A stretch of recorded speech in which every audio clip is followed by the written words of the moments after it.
Selamat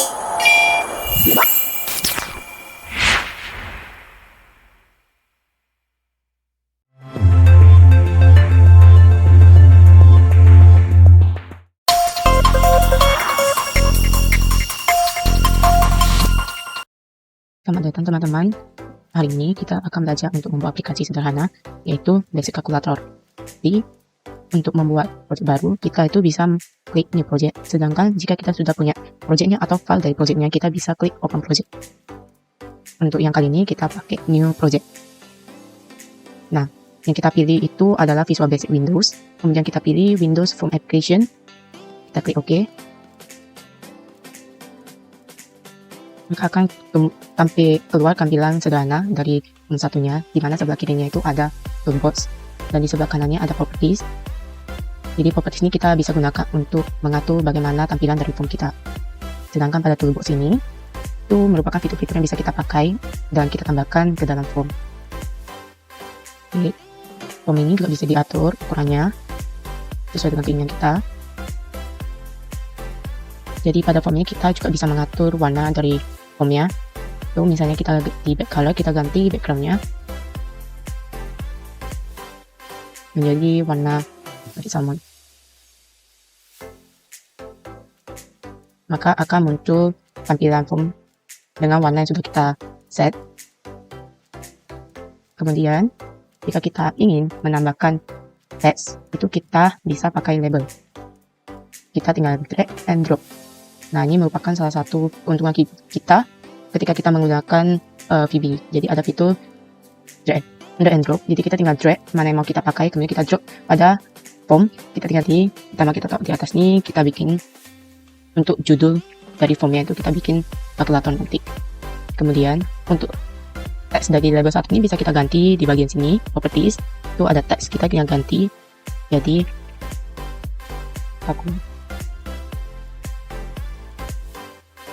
kemudian kita juga bisa ganti fontnya itu sesuai yang kita mau.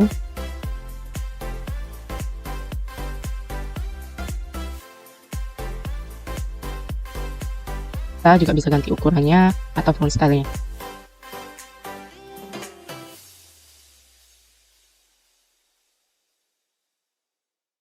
Untuk letak dari teksnya juga bisa kita atur, itu jika mau di tengah-tengah atau di kanan atas juga bisa.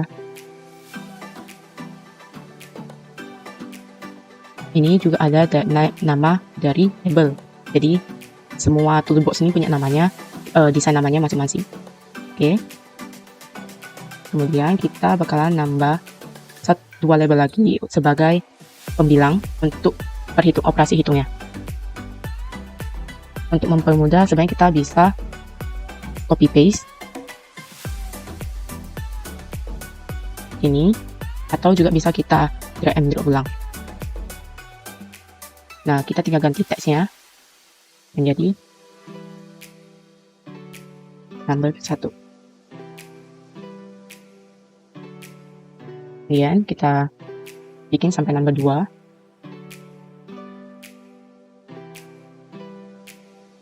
Kemudian kita ganti lagi ini menjadi number 2. Kemudian untuk mengisi data atau menginput data, kita itu bisa menggunakan text box. Yang ini kita tinggal drag and drop lagi. Nah, untuk sama halnya seperti form, itu kita juga bisa ganti background dari text box-nya. Kita ganti, nah bakalan diganti seperti ini.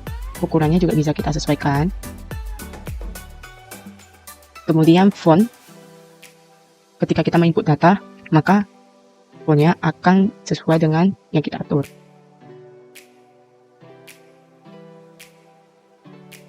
Nah, kita juga bisa ganti ukurannya sesuai yang kita mau.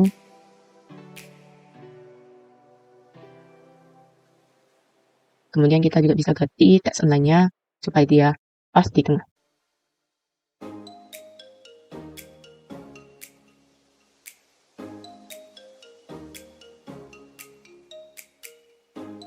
Terus kita bisa ganti nama dari text box-nya ini, itu bisa kita ganti jadi TV 6 1.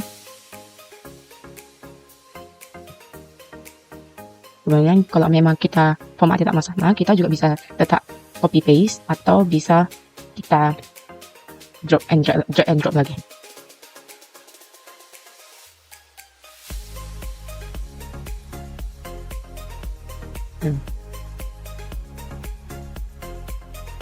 Di name design ini jadi TV 61.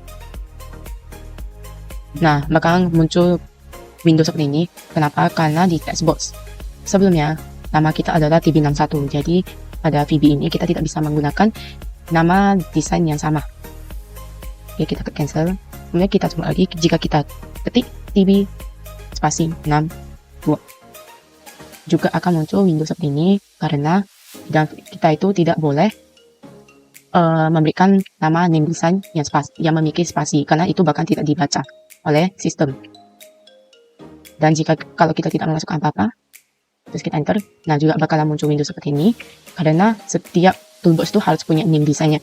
Jadi pastikan semua toolbox kalian itu sudah punya nama sesuai dengan ketentuan yang bisa dibaca oleh sistem.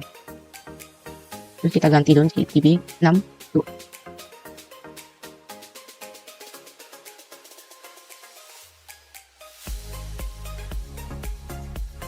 Kemudian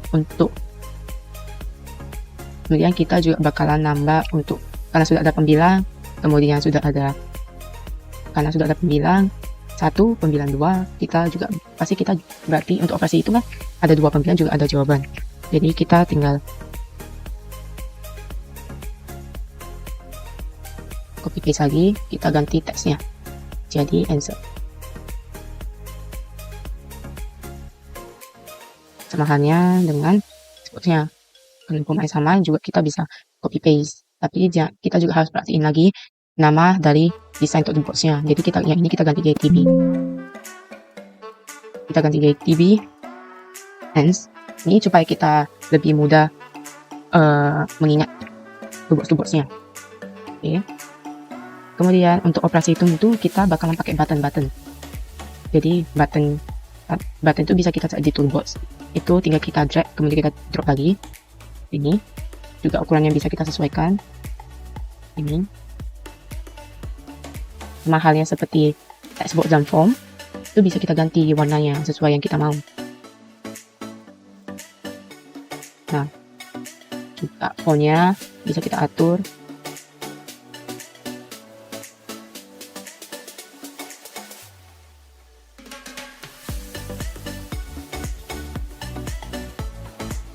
Oke. Untuk button pertama itu kita bakalan bikin simbol tambah karena ini digunakan untuk operasi penambahan. Terus untuk nama dari desainnya itu bakalan kita ganti jadi BTN plus. Nah, kemudian akan kita lanjutkan untuk membuat button pengurangan, perkalian juga pembagian. Kita kalau mau mudah itu kita tinggal copy paste lagi. Ini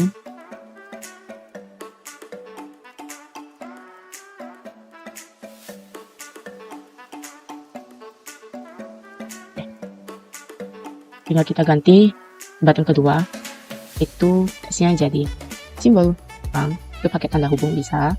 Kemudian untuk perkalian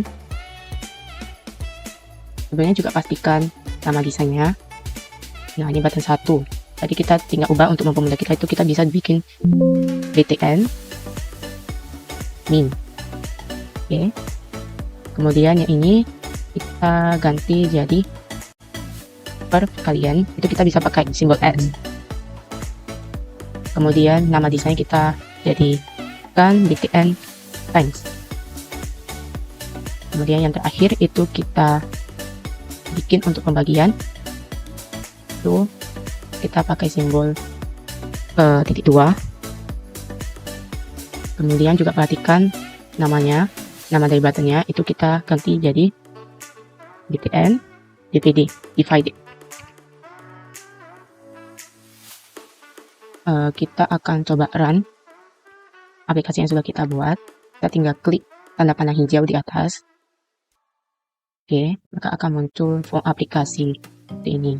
Lalu bisa kita input angka atau huruf atau angka di textboxnya.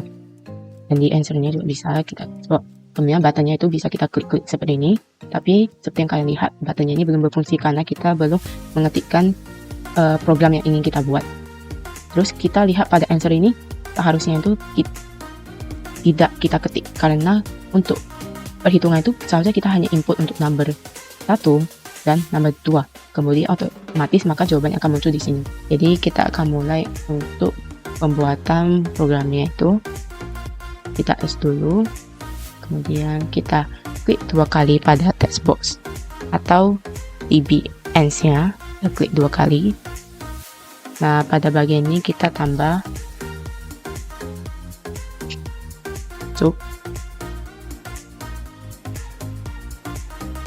spasi log TB kurung. Nah, ini kita bakalan kunci TB answer-nya supaya dia itu tidak bisa di input secara manual. Kita tinggal ketik lagi TB ends titik enable sama dengan, jadi ini bakal kita nonaktifkan. Kemudian kita juga klik 2 kali pada form itu supaya TB ends-nya itu bisa dinonaktifkan untuk seluruh form.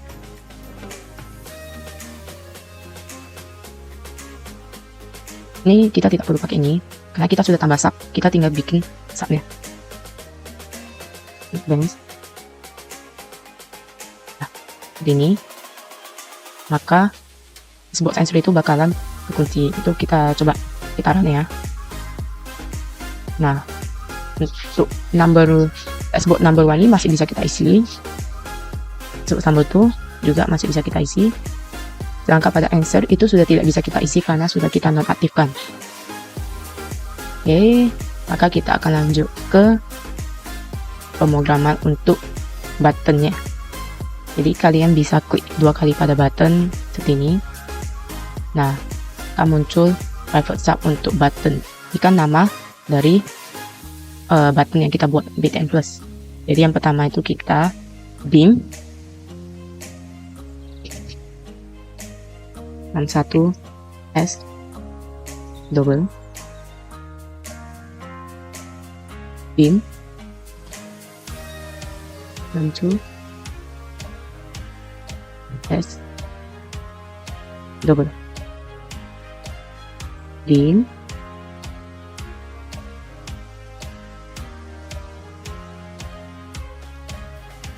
and S double. Jadi kita bakalan menerjemahkan string atau kata itu S double itu bisa dibaca sebagai string atau juga sebagai numerik. Jadi operasi itu kita nggak bisa dalam bentuk string, tapi kita harus dalam bentuk numerik supaya bisa dibaca sebagai angka.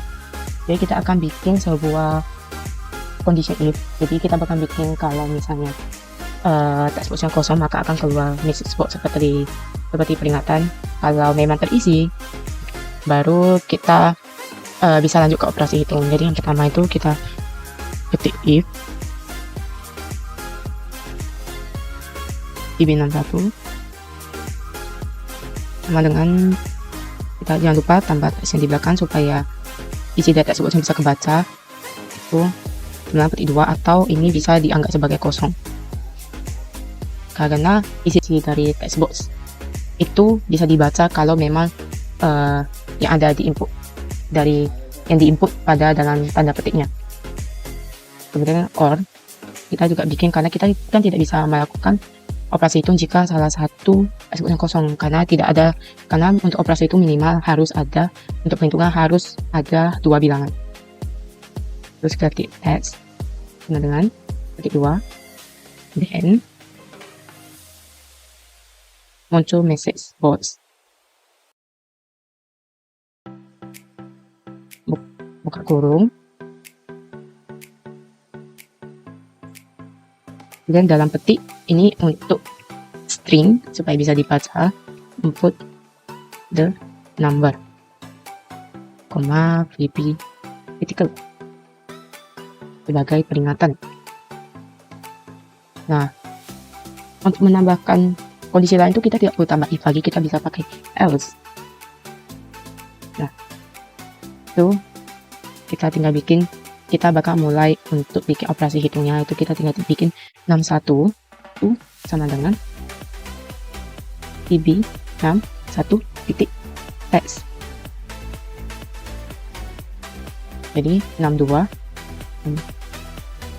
sama dengan TB 62 titik X.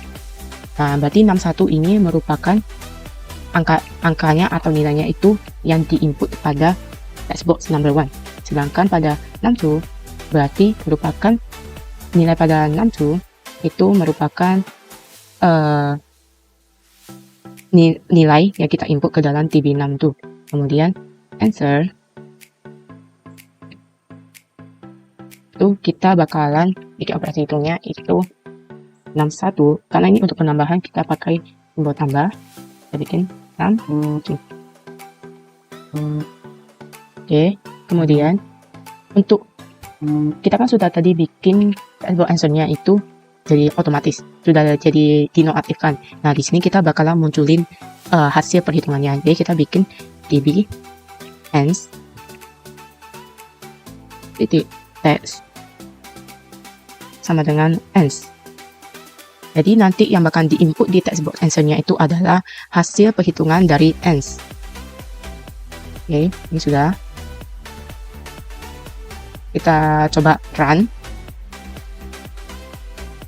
Oke, kita input angka seperti 40, 45, terus kita klik tambah, maka akan muncul secara otomatis hasil perhitungannya itu 45.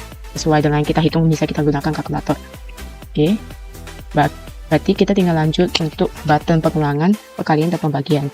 Sama halnya kita tinggal klik 2 kali pada button pengulangan. Jadi kita tinggal, karena pemrograman sama, kita bisa copy paste.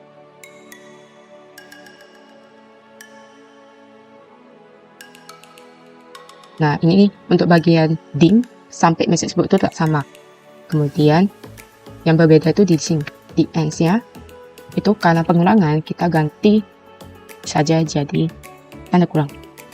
Oke, yang kita kembali, kita klik 2 kali lagi pada perkalian, kita copy lagi, kemudian kita ganti. Nah, untuk perkalian itu untuk dibaca oleh sistem komputer itu gak bisa menggunakan tanda X, tapi kita menggunakan tanda bintang seperti ini. Kemudian kita lanjutkan untuk pembagian, kita copy lagi. Sedangkan untuk pembagian kita bakalan menggunakan tanda slash yang bisa dibaca oleh sistem komputer. Oke, karena sudah semua, kita coba run. Oke, seperti ini kita coba ya. Kita klik tambah, hasilnya 80, kita klik kurang, hasilnya 50, kita klik kali, 975, kita klik bagi, maka keluar hasilnya semua. Oke, jadi kita S. Tapi ada yang kurang di sini itu, setelah kita, kalau kita mau bikin perhitungan selanjutnya itu kita harus hapus satu-satu, delete seperti ini. Jadi kan makin lama. Terus untuk answernya ini kan gak bisa kita sentuh karena sudah kita nonaktifkan. Jadi kita butuh satu button lagi untuk mempermudah kita. Itu kita bikin button reset dulu. Kembali ke desain. Kita tambah satu button ini. Kita ganti backgroundnya juga.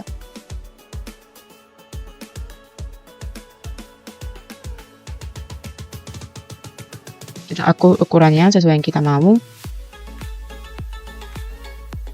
Juga fontnya. Ini bisa kita letik langsung ya, mau fontnya bagaimana.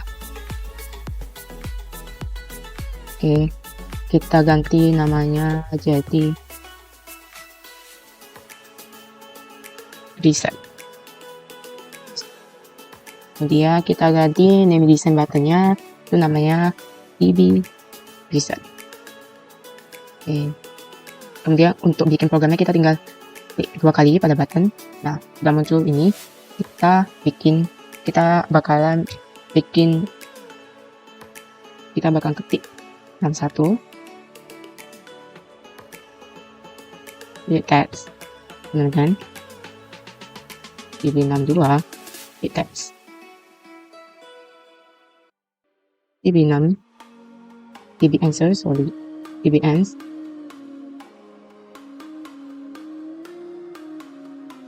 Jadi kalau misal kita klik DB resetnya itu, tombol resetnya itu bakalan mengosongkan, jadi bakal dikosongkan seperti ini, dikosongkan, mengosongkan ketiga text box yang kita buat. Ini kita tinggal coba simulasikan ya. Saran ini kita input data. Oke, kita tambah, tak bisa, kurang, kali, bagi. Nah, tinggal kita reset. Nah, maka hasilnya akan text boxnya akan kosong semua, sehingga mempermudah kita untuk melakukan perhitungan selanjutnya. Oke, sekian untuk tutorial video kita pada kali ini. Sampai jumpa di pertemuan selanjutnya.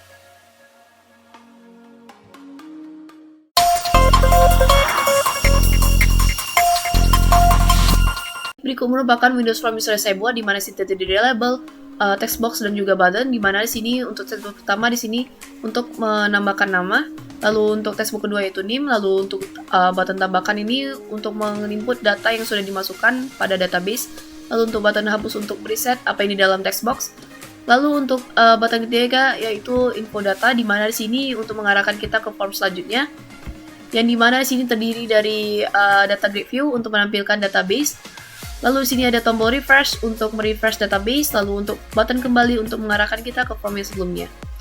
Lalu untuk codingannya di sini masih belum terkoneksikan database, di mana di sini masih codingan untuk memfungsikan button-buttonnya. Begitu juga untuk form kedua, yang akan saya jelaskan pada sesi selanjutnya.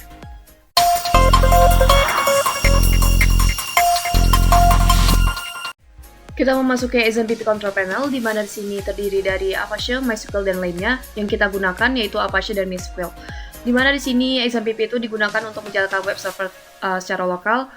Di mana sini saya akan menjalankan tombol Start untuk Apache untuk web lokal, dan juga MySQL untuk mengakses database pada web lokal Apache. Oke, di sini saya akan mengaksesnya dengan menekan tombol Admin. Oke. Berikut merupakan tampilan dari database, di mana sini sebelah kiri menampilkan database yang sudah saya buat sebelumnya. Di sini saya akan menekan tombol New untuk membuat database baru. Untuk penamaan database-nya, di sini saya akan memasukkan nama dengan mahasiswa _usuk. Lalu saya akan menekan tombol Create.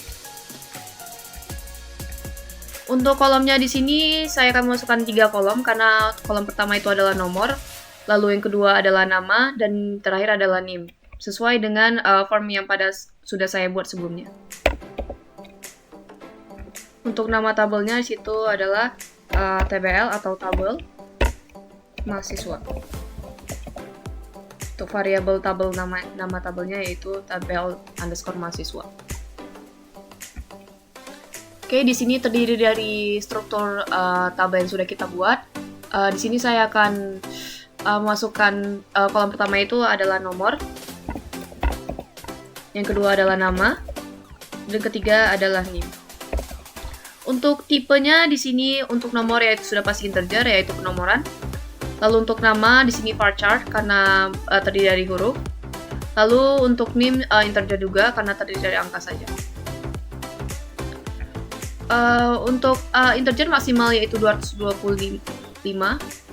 Lalu untuk nama di sini saya memaksimalkannya dengan 50 karakter. Lalu untuk name, karena name kita terdiri dari 9 angka, maka saya akan memasukkan maksimal yaitu 9 untuk panjang value-nya. Lalu untuk integer 255. Oke, kemudian karena nomor ini saya ingin membuat secara primary atau hal yang paling utama, jadi di sini saya akan mencentang auto increment. Di mana sini jika saya memasukkan data nama berhuruf dan juga name, maka dia akan otomatis untuk menambahkan nomor secara berurutan. Dan indeksnya yaitu primary.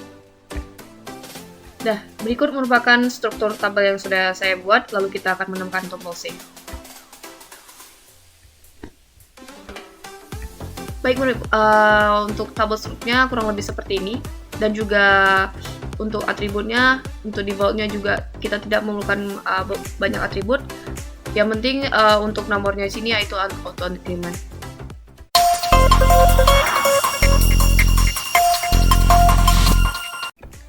Setelah kita membuat database pada web lokal SMPP tadi, kita akan membuat konektornya sebagai penghubung antara database untuk aplikasi lainnya, yaitu aplikasi Visual Studio yang akan kita gunakan.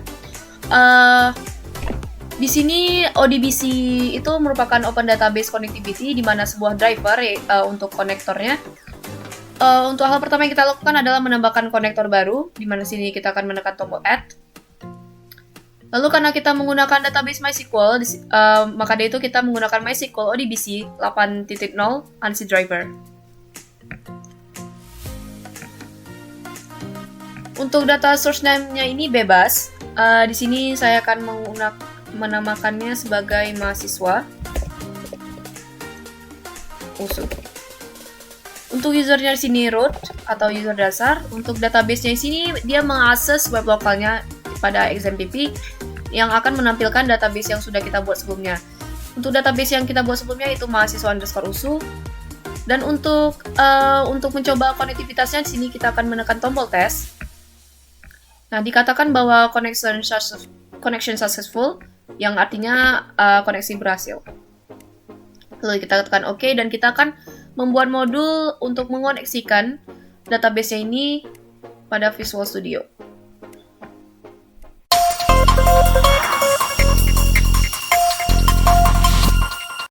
Baik, kembali pada aplikasi Visual Studio, kita akan membuat sebuah modul untuk mengakses database dan kita buat secara publik. Maka dari itu kita menggunakan modul agar kita bisa menggunakan variabel-variabelnya kembali di form-form yang sudah kita buat sebelumnya. Nah, untuk membuat modul melalui project, lalu add modul. Untuk penamaan modul di sini saya tidak menggantinya atau secara default modul 1, lalu kita tekan add. Dimana sebelumnya kita harus mengimport system data.odbc. Dimana ini fungsinya apa? Fungsinya agar kita bisa menyediakan kelas-kelas untuk berinteraksi dengan sumber data yang menggunakan ODBC atau Open Database Connectivity yang sudah kita buat sebelumnya. Dan untuk codingannya adalah sebagai berikut. Baik, berikut merupakan codingan yang sudah saya buat di modul 1, di mana di sini saya membuat beberapa public untuk variabel yang sudah dipanggil fungsinya dari sistem data ODBC. Yang pertama itu adalah public con as ODBC connection, di mana fungsinya di sini yaitu untuk mewakili koneksi ke database. Lalu kemudian ada variabel DA as ODBC data adapter, yang mana digunakan untuk mengisi maupun memperbarui dataset dengan data dan ke database. Lalu ada DR sebagai ODBC data reader, di mana di sini digunakan sebagai untuk membaca baris-baris data dari database. Lalu ada variabel DSS dataset, di mana di sini digunakan untuk menyimpan data dari database dalam bentuk memori. Lalu di sini ada CMD sebagai ODBC command, di mana di sini digunakan untuk menjalankan pernyataan SQL terhadap database. Lalu di sini saya akan membuat variabel baru yaitu connect database, di mana di sini saya menggunakan if statement dan juga try, di mana di sini memanggil variabel con sebagai koneksi ODBC baru atau new ODBC connection, di mana di sini untuk koneksinya itu menggunakan DSN yang sudah kita buat sebelumnya pada ODBC driver. Di mana sini saya sesuaikan dengan ODBC yang sudah saya buatnya yaitu mahasiswa USU. Lalu if statement constate, jika koneksinya tertutup, itu maka saya akan memanggil koneksinya untuk membuka kembali atau con.open. Lalu akan memunculkan message box sebagai koneksi ke database berhasil dengan VB information dengan tulisan sukses atau pop-up message box yang artinya koneksi ke database berhasil dan sukses. Lalu di sini ada catch as exception, di mana di sini jika koneksinya gagal maka akan munculkan message box yang sama seperti sebelumnya namun yang gagal dan juga dikatakan koneksi ke database gagal. Kita pindah ke form 1, di mana di sini form 1 itu untuk pendataan, di mana di sini kita akan menambahkan fungsi Fungsi tombol data tambahkan ini untuk ke database, di mana sini data-data yang kita input akan ditambahkan ke database. Untuk codingan sebelumnya seperti ini, namun kita akan memperbarui codingan agar terkoneksi ke database pada button 2 klik atau button tambahkan. Agar bisa memasukkan data yang sudah kita input ke database. Baik, berikut merupakan form 1 yang sudah saya ubah codingannya, di mana di sini terdapat perubahan. Yang pertama, situ saya menambahkan import sistem data ODBC sama seperti modul 1. Lalu kemudian saya menambahkan private sub form 1 load, di mana saya mengklik 2 kali load. Jadi jika load formnya itu terload atau muncul, itu maka akan connect database atau memanggil variabel yang sudah saya buat pada modul untuk koneksi database. Lalu kemudian di sini untuk private sub button 2 klik, di mana di sini saya menambahkan if statement text box 1 jika maupun text box 2 jika kosong, maka akan muncul message box berupa masukkan data yang benar. Jika tidak, akan memasukkan data, di mana di sini kita memanggil tabel mahasiswa, di mana di sini kolom nomor kenapa pakai tanda kutip, karena di sini berupa nomor titik. Jadi dia kalau misalnya tidak ada tanda kutip, maka dia akan error. Lalu di sini untuk penambahannya tuh diambil dari text box-nya, di mana di sini insert into BL_mahasiswa atau nama tabel yang sudah kita buat dan memasukkan kolom nama dan NIM dengan nilai value-nya itu dari text box 1 dan text box 2 yang sudah terisi, di mana text box 1 itu adalah nama dan juga text box 2 itu adalah NIM. Kemudian jika berhasil, di sini akan memunculkan message box di mana data berhasil ditambahkan atau confirmation sama dengan sukses. Lalu jika data berhasil ditambahkan, maka text box 1 dan text box 2 akan reset, di mana di sini akan kosong sesuai dengan tanda petik 2 ini. Petik 2. Lalu kita akan mencoba debug. Kenapa koneksi ke database-nya gagal? Mungkin ada beberapa yang bikin masalah, dimana di sini coba kita berhenti debug. Saya memakai koneksi ODBC-nya itu 64 bit, sedangkan untuk CPU yang kita pakai itu di sini 86, dimana kita bisa konfigurasi ke any CPU dan bisa melalui ini juga pada project. Lalu ada compile, di mana sini advanced compile options. Dan ini target CPU-nya kita bikin NCPU. Oke. Coba kita run kembali. Oke.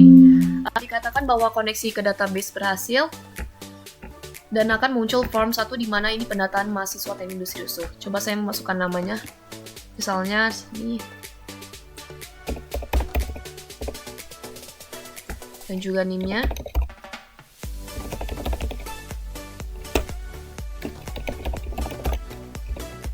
Oke, saya coba tambahkan.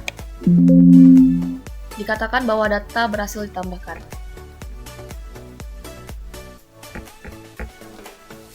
Dan juga di sini saya menambahkan button one click, di mana di sini yaitu button hapus. Hapus ini kenapa? Ini jika kita hapus maka dia akan kosong. Jadi kalau misalnya kita bisa mereset ulang, misalnya seperti ini. Saya ketik nama salah-salahan dan juga NIM. Saya coba hapus, maka dia akan kosong.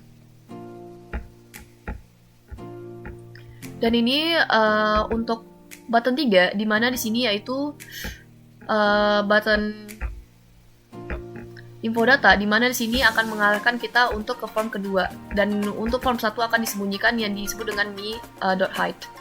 Lalu ada form 2 show untuk menampilkan form kedua.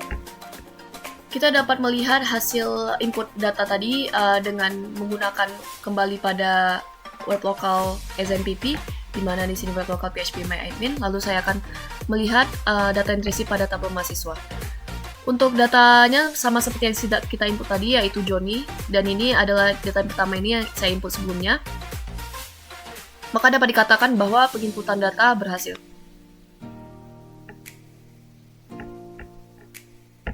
Kita pindah pada form 2, di mana form 2 adalah tempat untuk melihat database-nya, di mana di sini saya masih hanya menggunakan codingan untuk button 3, di mana button 3 itu adalah button kembali. Saya akan menambahkan fungsi pada button refresh, di mana rencana saya itu untuk menampilkan database pada data grid view yang ini. Oke. Berikut adalah codingannya. Berikut merupakan codingan akhir dari form 2, di mana di sini saya menambahkan import system.data.odbc. Lalu di sini saya membuat sub baru, di mana di sini sub dengan variabel tuple_db. Di mana di sini saya mendeklarasikan untuk melihat datanya itu slash dari tabel mahasiswa.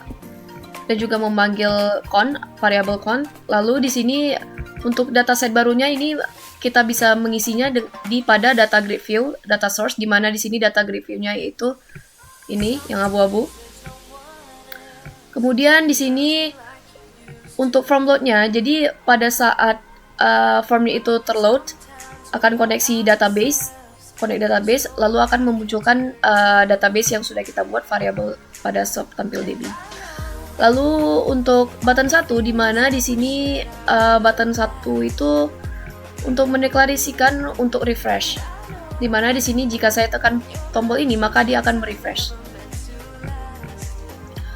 Lalu untuk button 3 ini sama seperti yang sebelumnya, yaitu menyembunyikan form 2 lalu kembali ke form 1. Oke. Lalu kita akan coba debug kembali. Oke, dikatakan bahwa koneksi ke database berhasil. Saya akan melihat data dengan mengklik info data, mengarahkan form kedua. Oke, dapat dilihat ini data yang sudah saya masukkan, di mana di sini terdapat 4 data yang sudah kita input manual dari pendataan mahasiswa teknik industri. Jika saya tekan kembali maka akan mengarahkan ke form sebelumnya, itu form 1. Jika saya refresh maka dia akan terload kembali. Baik, saya akan debug ulang untuk form 1 dan form 2 untuk melihat hasil akhirnya. Dimana sih saya akan tekan debug. Lalu saya akan memasukkan nama lagi. Saya tambahkan. Lalu saya melihat input data. Oke, dikatakan bahwa ini berhasil. Lalu saya coba kembali lagi.